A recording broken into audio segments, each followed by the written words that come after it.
Hello there. Hi, I'm Sarah Phillips. I'm one of the speech and language therapists that work in the South Tees team. Okay, so today we're going to focus on some of the reasons why children or young people may experience stammering. So it's quite typical for children to go through a normal period of non-fluency, and we call that developmental dysfluency. Most children will just naturally move through that phase with very, very little need for any intervention really. However, there are some children who the stammer does just continue, or it goes on for a little bit longer. The child may or may not be aware. Parents may be a little bit concerned that it is hanging around, it's coming and going, or it's going in what they feel the wrong direction, it's happening a little bit more. So when this happens, myself and the fluency team, we like to spend a bit more time focusing on some of these factors that might be contributing or maintaining the dysfluency or the stammer. So the way that we approach this is to consider the multifactorial model. Now this is a model that has been devised and developed by our colleagues down at the Michael Palin Centre in London, and it's a really helpful way of putting the child right in the middle and really understanding all the possible factors that could be having an impact for that young person or that child. Now when children come to our specialist clinic for this particular assessment, we do spend quite a lot of time going through this model and explaining it in quite a lot of detail. But obviously for the purposes of today, it's just really to give you a little bit of a flavour and to give you a bit of an idea of the types of things that we're quite interested in and that we're looking at when we're assessing children. So, no expense spared on the prop. This is my trusty potato. Just having to use what we can at this moment in time, but hopefully by giving you something a little bit visual, it might make it a little bit more interesting for you, but also a little bit more memorable. So the first thing, a really important thing that we consider and that we look at, is the physical side of things. Now this is referring to genetics and physiology. So we know that stammering has quite a strong genetic component. We know that it's not a direct cause and effect relationship, so it doesn't mean that if dad has a stammer then the son definitely will, but we know that where there is a family history, it's more likely to begin, and it's also more likely to persist a little bit longer, or maybe even moving forward even longer term. Speaking is a really, really physical action. Yeah, we need to have good physical skills to be able to coordinate all your lips, your tongue, all the oral motor systems that you need in place. So any delay with physical development, again, is going to put a child at a little bit more risk of going through a phase of stammering. Another thing that comes into this aspect is the coordination. So it's not just the strength and the physical skill, but it's also that ability to be able to coordinate all your fine motor skills. This bit also refers to your general health as well. So, is a child generally a healthy person? Are they getting plenty of restful sleep, which is really, really important for fluency as well. Okay, so moving on to the next aspect. Hope you can see that okay. So this is speech and language. So this is the speech and language skills of the child. So we know that for children who have been quite delayed with learning their words, their vocabulary, their sounds, their ability to put words together, children that are having a few difficulties getting going with their communication are more at risk of going through a period of stammering. And that's to do with the fact that the everyday demands of the world is kind of pushing them up to their full capacity that they're able to respond to. We also know that children who develop their language quite suddenly, so they might have had a big burst of language development, or they might be developing in fits and starts, They also can have a little bit of a bumpy phase going on. They can have some difficulties there. The opposite of all of this is true as well. Children that are very advanced with their language and their thinking, again, can go through a period of stammering.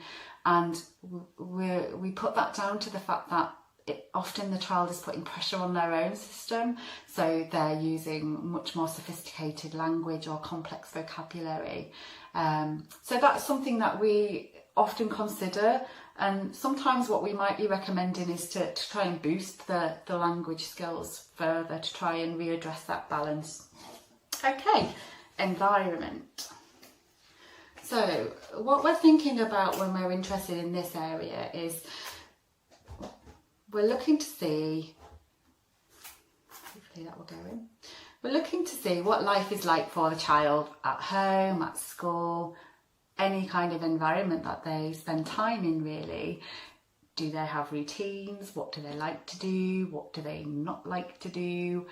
How are they getting on at school? Are they developing friendships? Do they get on with their siblings? Really trying to put the little person into the context of their world really. We know that there's nothing environmental that can trigger a stammer in the first place on its own. But this is often the area that as therapists we are supporting parents in tweaking and just making very, very subtle changes to try and help the child to be as fluent and as confident as they're possibly able to be. It's basically about finding what things are going well, what things are helping the child to be as fluent as they can be, and what things would be really helpful to change, what's a bit of a sticking point for the young person, or what could we do to improve things or make things feel a little bit more comfortable. Personality. Okay, so we know that all children have very different personalities and different temperaments.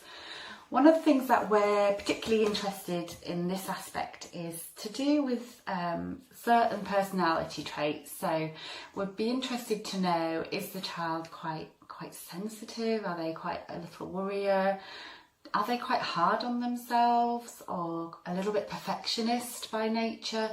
What we know is that children that lean towards these types of personality traits are a little bit harder on themselves and find going through a period of stammering quite difficult to tolerate, and they can get quite frustrated or can get quite upset about it, which can ultimately feed into the difficulty and make it a little bit more of a problem and a little bit more tense.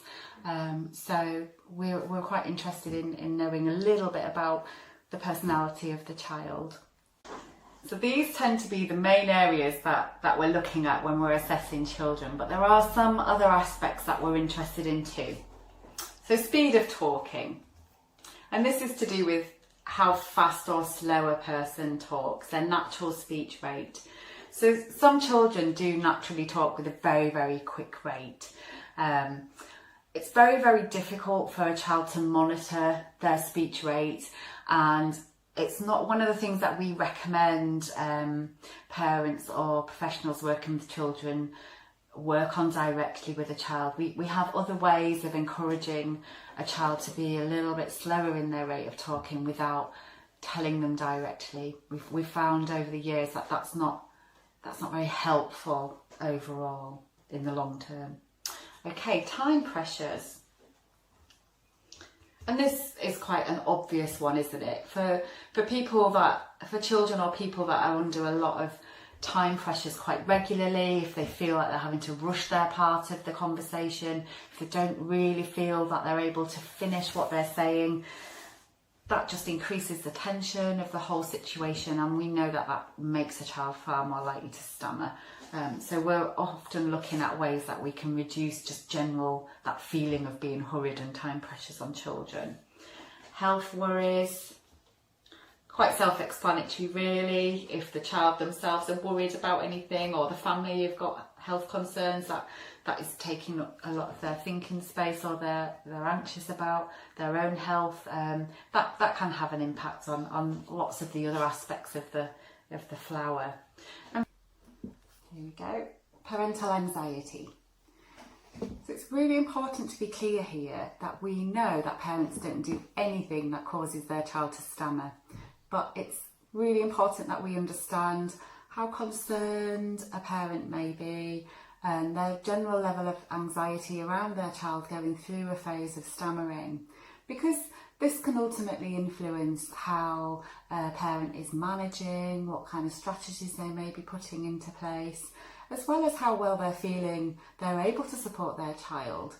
So whilst we know that this isn't something that contributes to the cause or the beginning of the stammer, it's important that we are supporting parents and working together so that we're helping the parent to feel that they have the right skills to be doing everything that they can be doing to help their child.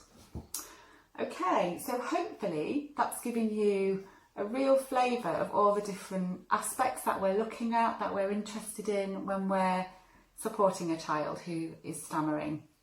Once we have information from all of these different areas, that enables us to come up with a treatment plan and a support plan that we very much work together with parents, families and schools on. I hope you found this useful. Thank you for watching.